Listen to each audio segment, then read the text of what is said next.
justement, vous parlez de tournée. 2022, on croise tous les fins, en fait, on croise les doigts pour voir si ce sera possible. De ce que j'en ai compris, Brian espère bien la faire cette tournée. Il devait venir à Paris en 2020, on devait se voir, bon évidemment ça n'a pas eu lieu, cette année même chose. Donc voilà, moi je l'ai vu à Paris plusieurs fois, j'ai vu à Londres aussi, mais à Paris une fois en solo, à la Cigale, avec Irélis, la chanteuse qu'il produit régulièrement, et puis avec Queen, avec Adam Lambert.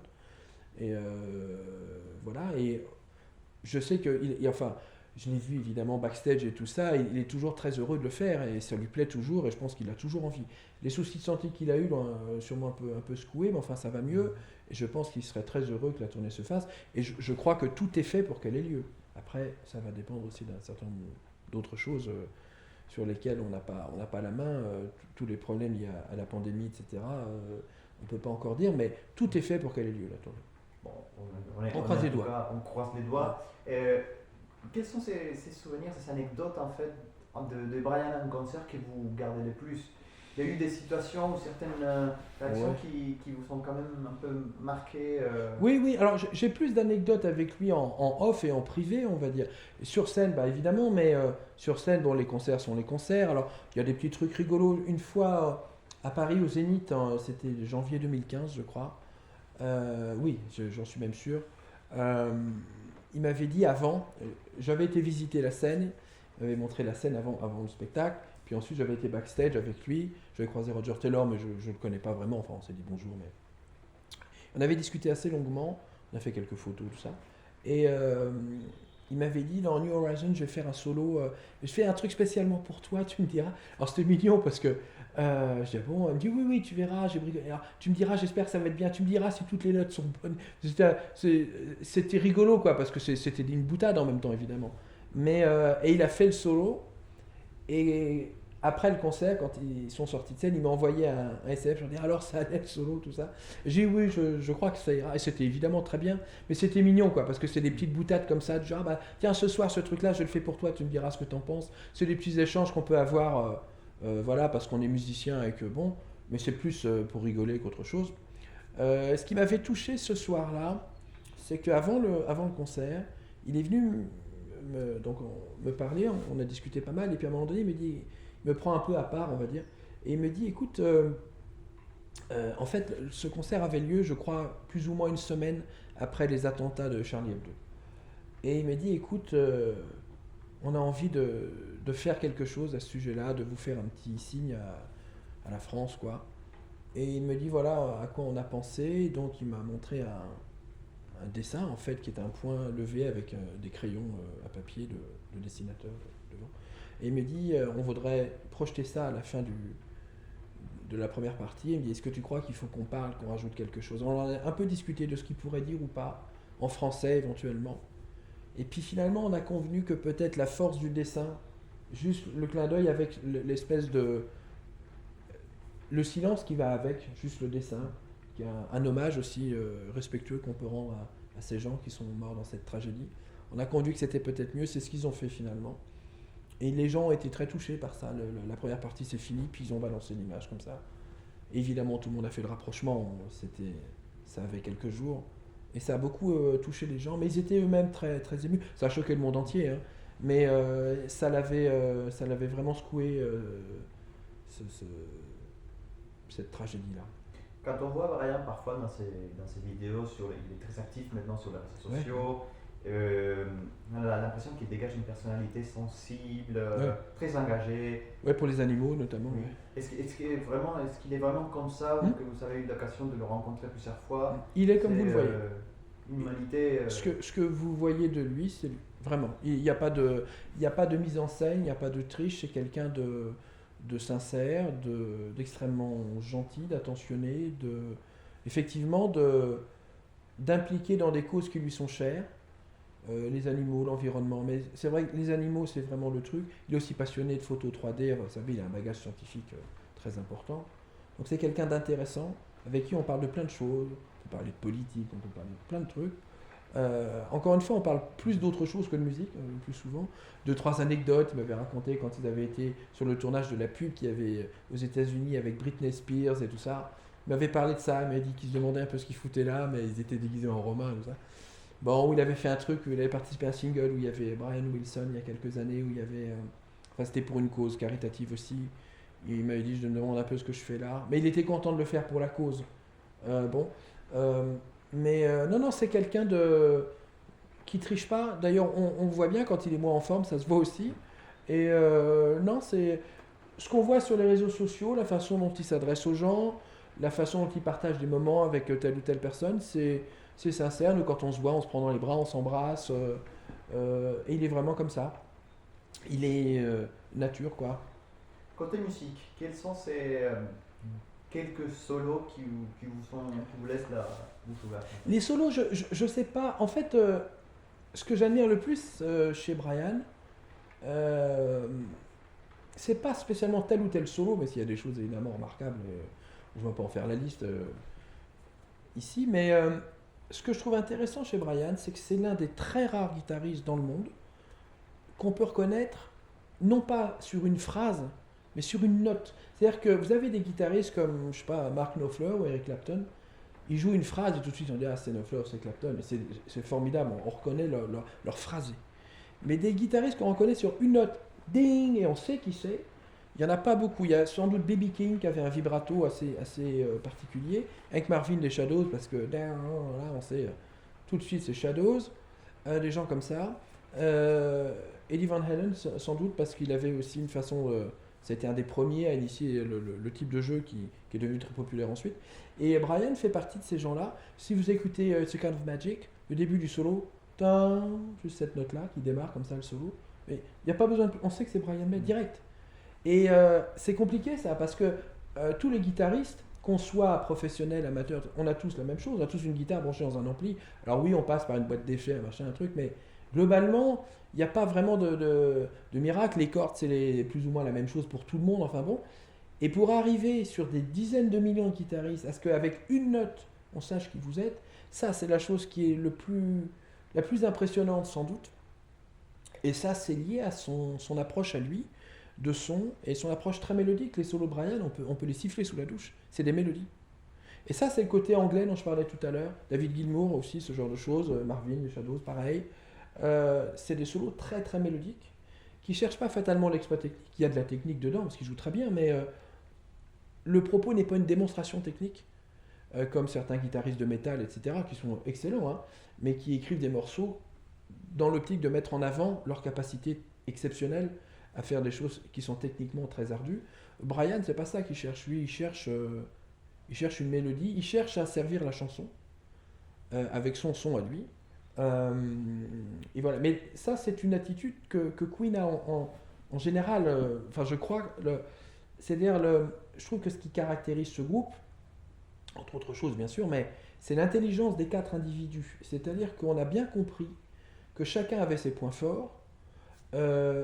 Et plutôt que de surfer sur l'ego de chacun, même s'il y a eu des soucis d'ego comme dans tous les groupes, ils ont réussi à aller chercher chez ceux qui pourraient le plus servir la chanson ce qu'il fallait. Par exemple, Roger Taylor a une voix assez haut perchée. Et on a bien compris que Mercury, qui pouvait aussi monter très haut, mais différemment, mais a laissé certaines parties dans les chœurs, par exemple, à Taylor, justement pour que l'équilibre se fasse. C'est-à-dire qu'ils se sont dit, bon, sur ce truc-là, c'est toi le meilleur, c'est toi qui vas le faire. Et ça, c'est intelligent pour un groupe plutôt que de dire ah non, non, mais c'est moi le leader, c'est moi qui fais tout. Ils ont réussi à partager les choses, ça n'a pas été sans heurts, on le sait bien, mais ils ont réussi comme ça à amener. Et pareil pour les parties de guitare de Brian, c'est très intelligemment fait. C'est-à-dire que il a la place, c'est-à-dire le groupe lui laisse la place de s'exprimer. C'est pas évident, et alors sur scène c'est même épatant parce que moi je me disais avant de les voir, je me disais sur 10 il y a 6 pistes de guitare, il est tout seul à la guitare sur scène. C'est là qu'on voit que c'est intelligemment pensé parce que même tout seul ça marche. Parce qu'il n'y a pas d'artifice en fait. C'est bien sûr en studio on ajoute des artifices parce qu'on polit le truc, mais sur le fond de la manière dont c'est pensé, dont c'est écrit, dont c'est agencé, le rapport entre chacun des musiciens, c'est très intelligemment pensé et c'est pensé pour servir le groupe, pour servir la chanson. Et pas pour servir, moi je vais faire le truc de batterie qui va clouer tous les batteurs. Non, en fait, il fait le truc de batterie qui sert la chanson. Si ça cloue les batteurs, tant mieux. Mais le propos, c'est ça. Et ça, c'est une saine démarche. Et c'est aussi ce qui fait que la construction des chansons de Queen est si subtile et qu'elle traverse le temps parce qu'elle est d'un très haut niveau, parce que ça a été pensé très intelligemment.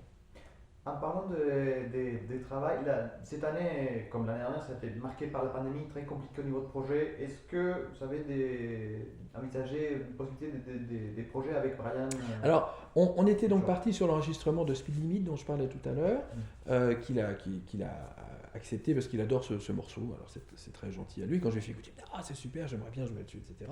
J'ai envoyé toutes les sessions à ses techniciens au studio. Il a validé le visuel de la pochette avec nos 2 guitares réunies. Et puis là-dessus, il y a eu un tas de choses qui ont un peu décalé dans le temps parce qu'il avait des obligations, j'en avais aussi. Après, il y a eu les soucis de santé qu'on sait. Donc là, on n'a pas reparlé spécialement de ça, on verra bien. Mais on a plusieurs idées comme ça. En fait, Brian, lui, ce qui lui plaît, c'est d'aller... bon, déjà, le fait que ce soit la guitare instrumentale, machin, ça, il aime bien. Mais dans l'absolu, au-delà de moi, il aime bien aller collaborer avec des gens à droite à gauche. C'est souvent sur scène pour un bœuf ou un truc, mais je pense que ça lui plaît. En même temps, il n'y a pas de concours. C'est-à-dire que les concours de celui qui joue le plus vite, machin, c'est souvent entre guitaristes amateurs, je dirais, qui ont envie de valoriser peut-être aussi le guitar héros qui les fait rêver et ils veulent montrer que c'est dans cette voie-là que c'est bien d'aller. Mais en fait, les guitaristes pro, moi j'ai eu la chance de faire une trentaine de duos avec un tas de gens. Il n'y a jamais de concours de rien, il n'y a pas de surenchère, chacun fait son truc et les gens sont heureux que l'autre soit là pour ce qu'il est. Et on n'attend pas qu'il joue 4 fois plus vite parce que voilà, chacun fait son truc. D'ailleurs, on avait un projet avec Brian, le trio avec Marvin dont j'ai parlé tout à l'heure, il y avait un choix de 2 morceaux. Il y avait une balade pour laquelle on avait finalement opté. Et au début, c'était un titre un peu plus jazzy. Et Brian m'a dit, j'adore le titre, la phrase de fin est super et tout. Mais il me dit, mais moi, je ne vais pas pouvoir vous suivre sur ce truc-là, c'est trop jazzy pour moi. Ça ne veut pas dire que Brian n'est pas un bon guitariste, c'est un excellent guitariste. Mais simplement, il est conscient que dans tel domaine, il a plus de quoi s'exprimer que dans un autre. Et il n'a aucun problème à le dire, c'est pas un concours, quoi. Il ne s'est pas dit, s'il le fait, il faut que je fasse mieux. Pas du tout. Et tous les guitaristes, je sais pas, moi, il m'est arrivé une fois de jouer avec les Gypsy Kings, j'étais pas le plus à l'aise du monde parce que c'est pas mon univers. Et c'est d'excellents musiciens, c'est des très très bons guitaristes. Donc voilà, chacun fait son truc à sa façon, sans ego, sans concours de je sais pas quoi. Et du coup, ça se passe très bien. Donc ça marche à l'envie. Voilà, alors on a tel titre j'aime bien, tu veux pas qu'on fasse un truc, et puis voilà. Il y a aussi, et pour passer à un peu parler des vous, parce que vous êtes quand même quelqu'un d'extraordinaire musicalement parlant aussi, en France, à l'international. Mais Brian, vous, il y a quelque chose au milieu, et c'est cette demoiselle que vous savez là. Je pense que si elle pouvait parler, qu'est-ce qu'elle dirait? Elle a beaucoup de choses à raconter, cette guitare. Alors, cette guitare s'appelle Miss Daisy, c'est son petit nom. Elle date de 1954 et c'est l'une de plus ou moins la cinquantaine de Stratocaster que Fender a fait en pré-série en fait, c'est-à-dire pour montrer aux musiciens et aux magasins de l'époque au printemps 1954 ce que Fender allait sortir à la fin de l'année comme nouvelle guitare. Et donc ils ont fait une cinquantaine de guitares qui ont été assez bien soignées, notamment au niveau des essences de bois qui ont été choisies. Et ces guitares-là ont été présentés à l'époque pour dire voilà, on va sortir ça. Et ça s'est assez mal passé parce que c'était tellement novateur que les gens ils ont pris ça plus pour une soucoupe volante que pour une guitare. Parce qu'il y a beaucoup de choses qui étaient nouvelles pour l'époque. Et donc cette Strat-là est l'une de ces fameuses 50 guitares de pré-production, de pré-série de Fender Stratocaster. Donc c'est un objet assez mythique et c'est surtout une fantastique guitare, elle est incroyable. Et Brian m'envoie souvent des mails en me disant le son que t'as dans tel morceau, mais jamais je peux avoir ce son là. Moi j'ai dit oui, mais moi jamais je peux avoir le son de la Special, c'est normal. Mais bon, mais c'est rigolo, il dit pas ça, c'est pas histoire de s'auto-congratuler ou de se flatter, c'est juste parce que il est épaté, parce que c'est la quintessence du truc quoi. Pour une Fender c'est vraiment le must, donc c'est une chouette guitare. Et j'ai eu la chance, moi, depuis que je l'ai, en tout cas depuis un peu plus de 15 ans, 20 ans presque, qu'elle ait vécu quelques aventures sympas. Quand j'ai fait mes duos avec Hank Marvin, il a joué dessus, bien sûr. J'ai enregistré à Abbey Road avec. Cette guitare, elle a joué, je sais pas, à la télé, à l'Olympia, enfin bref. Et Brian a joué dessus, il a fait des photos aussi avec. Et on a même fait pour une vente caritative, on avait fait un poster grandeur nature de la guitare. Et Hank Marvin, Brian et moi, on a signé ce poster. Voilà, parce que ce poster, à la base, il est en vente à la Galerie du Louvre. Il est grandeur nature, il y a un plexiglas aussi de cette guitare. Et on a fait faire un poster spécial avec une mention spéciale pour le truc caritatif qu'on a signé tous les trois à Londres. Enfin, Hank n'était pas à Londres, lui, il a signé en Australie, mais Brian et moi, on l'a signé à Londres, et après, Hank a signé. Et voilà. Donc, c'est une guitare qui a vécu quelques trucs rigolos, et Brian a joué dessus, effectivement. Il l'a aussi à la main dans les photos, enfin bon. Donc, ça fait une jolie petite histoire. C'est un souvenir. Voilà, j'étais allé le voir à Londres 2 ou 3 jours avant la naissance de ma fille. J'étais assez fébrile parce que je savais que ma femme allait accoucher. J'avais fait l'aller-retour vite fait. Et c'était mignon parce que la petite est née donc juste après.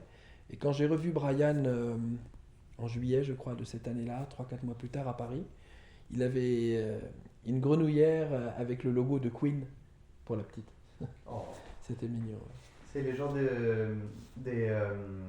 d'histoires et d'anecdotes qu'on pourrait peut-être trouver dans votre nouveau livre, celui qui sort le 26 mai. Quand sensible, un guitariste au pays du Chibosness. Oui, oui, je parle de Brian dedans. Je ne sais pas si je raconte le coup de la grenouillère, mais je raconte d'autres choses, oui. Oui, oui, j'en parle.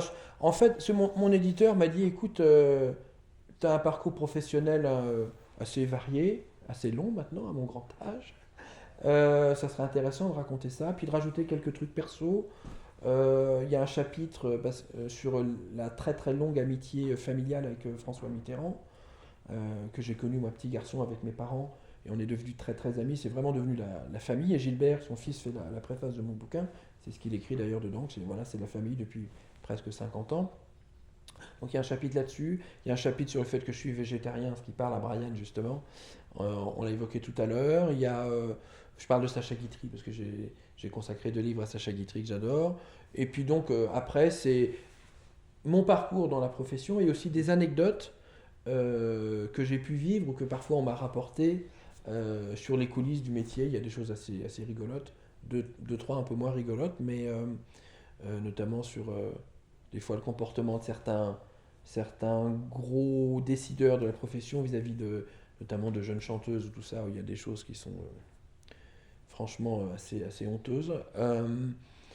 Et voilà, et donc oui, bien sûr, je parle de Brian. Il doit y avoir une photo de Brian et moi dans le cahier photo aussi.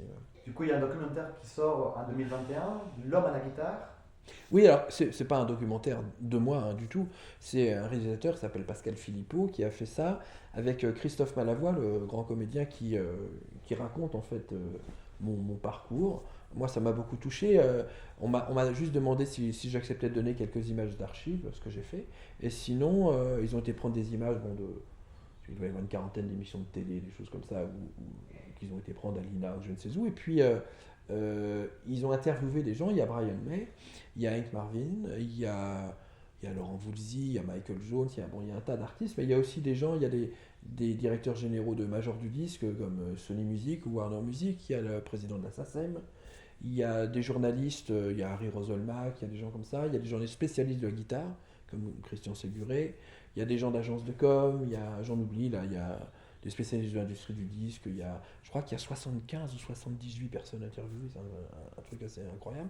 Et ça m'a touché de voir ça, parce que moi évidemment je n'assistais pas au tournage de rien du tout, j'ai reçu certaines vidéos au fur et à mesure, on me disait, ah tiens, la semaine dernière on a tourné machin qui parle de toi, et alors je recevais ça, et c'était touchant. Le mot que Brian a fait, j'étais pas là bien sûr, mais c'est très gentil ce qu'il dit, et ça m'a beaucoup touché. Ouais.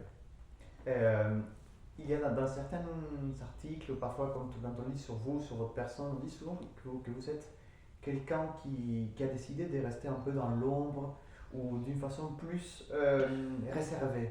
C'est un choix. Ouais, oui, en fait, c'est ni un choix ni rien, ça s'est fait comme ça, c'est-à-dire que moi d'abord, j'ai pas d'appétence particulière pour devenir un people, c'est pas une motivation chez moi, c'est pas une chose qui me fascine. Peut-être aussi parce que j'ai connu ça mon papa chante et dans les années 60, il était très, très en vue avec certaines de ses chansons.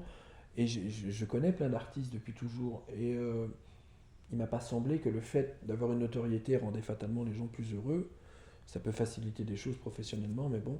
Et moi, de toute façon, j'avais envie de faire de la guitare instrumentale, dont on m'a toujours expliqué que c'était invendable et que ça ferait jamais rien. Bon, c'était pas tout à fait exact, mais ça s'est mieux passé que prévu.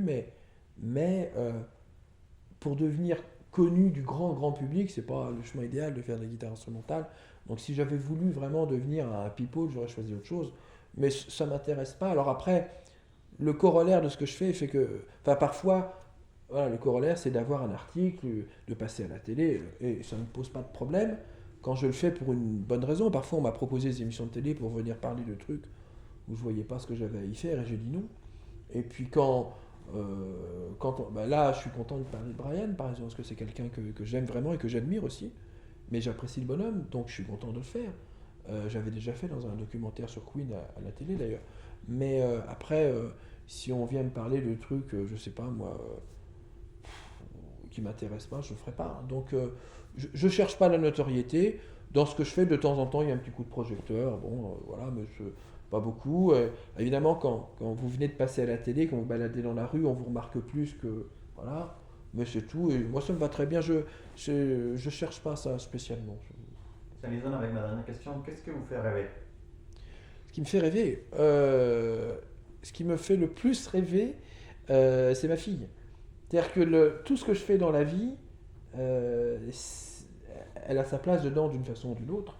Et voilà, ce qui me fait rêver, c'est tout ce qu'on peut faire ensemble, avec ma femme, et la voir grandir,